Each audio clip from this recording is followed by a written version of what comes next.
লীগের দোসর যারা ছিল চিহ্নিত, এমন একজন ভালো লোক, সে হয়তো আওয়ামী লীগের ওই চিহ্নিত দোসর না, বাট হয়তো আওয়ামী লীগকে সমর্থন করতেও পারে, আমরা জানি না।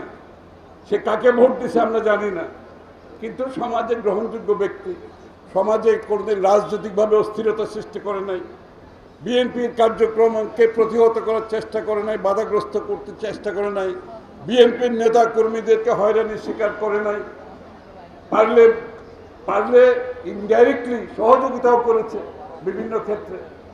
তাদের তো হতে কোনো বাধা নেই, তাদের হতে বাধা নেই। সুতরাং এই জায়গাটায় আমাদেরকে খুব সঠিকভাবে সিদ্ধান্ত নিতে হবে, ঠিক আছে? এই দুই শ্রেণী বাদ গেলে আর বাকিরা আমাদের মেম্বার হতে পারবে, প্রোভাইডেড, আমি বলছি সামাজিকভাবে যারা রাজনীতির বাইরে কতগুলো চিহ্নিত লোক থাকে প্রতিটি এলাকায়, যারা আমাদের সাথে হাঁটলে ভোট কমে যাবে, ভোট বাড়বে না। আপনারা বুঝেন যে এইসব লোকগুলোর চেহারা দেখলে মানুষ সরে যায়, মানুষ আমাদের সম্বন্ধে ভুল ধারণা করে, এই লোকগুলোকে একটু দূরে রাখার চেষ্টা করবে।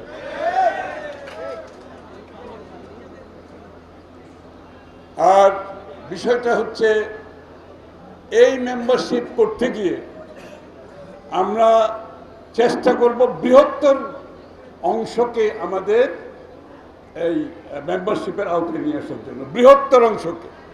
কারণ এটা বাংলাদেশের বৃহত্তম দল, বাংলাদেশের বৃহত্তম অংশ যাতে বিএনপির সদস্য হয়, এটা মাথায় রাখতে হবে কিন্তু। এবং এই মেম্বারশিপ খোলামেলাভাবে দিনের আলোতে করতে হবে, অন্ধকারে না, অন্ধকারে না, দিনের আলোতে।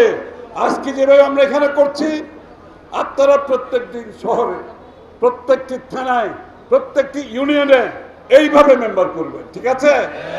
খোলাখুলিভাবে যারা বিএনপির মেম্বার হতে চাই তারা বীর দর্পে গর্বের সাথে এসে বিএনপির মেম্বার হোক, আমরা সেটা চাই। এখানে কোনো লুকোচুরি নাই, বিএনপির মেম্বার হওয়া গর্বের বিষয়, এটি আমরা প্রমাণ করতে হবে।